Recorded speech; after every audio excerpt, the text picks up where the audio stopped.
And welcome to our channel. నేను miss ఏంటబ్బా అల్లం పచ్చిమిర్చి చూపిస్తుంది అనుకుంటున్నారు. ఏం లేదండి, వడియాలు చేద్దాం అనుకున్నాను. వీటితో కాదండి, కంగారు పడిపోవద్దు. నేనైతే వరిపిండితో బుడిగిలు చేద్దాం అనుకుంటున్నాం అనమాట.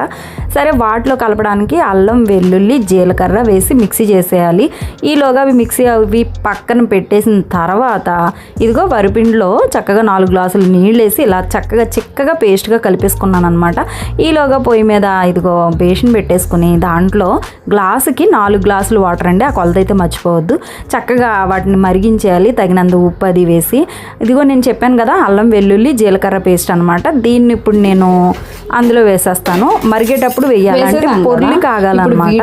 చక్కగా మరగనిచ్చేయాలి. చూడండి ఎంత చక్కగా మరిగిపోతుందో. ఈ టైంలో మనము ఆ బియ్యం పిండి లిక్విడ్ ఉంది కదా, చక్కగా చేసుకున్నది, దాన్ని ఇందులో పోసేసి చక్కగా తిప్పేసుకోవడమే. ఈ వేసవికాలంలో ఈ వడియాలకి మంచి గిరాకీ అండి. ఎందుకంటే మనకి కూర ఏమీ లేదనుకోండి, ఈ వడియాలతో పులుసు పెట్టేసుకోవచ్చు. నిజంగా అండి, చాలా బాగుంటుంది. నేనైతే ట్రై చేశాను, మీరు కూడా ఒకసారి ట్రై చేసేయండి. మీరు కూడా వావ్ అంటారనమాట. చాలా ఈజీయే, కానీ పెట్టేటప్పుడు మాత్రం కొంచెం ఎండ చూసుకోవాలి మనం. ఇదిగో ఇలా బుడిగిల కింద వేసేయాలన్నమాట. అమ్మ వేస్తుంది. సాయంత్రమే చూడండి ఎలా ఎండిపోయినాయి అంటే అంత ఎండగా వస్తుంది అనమాట. అమ్మ అనుకున్నాము.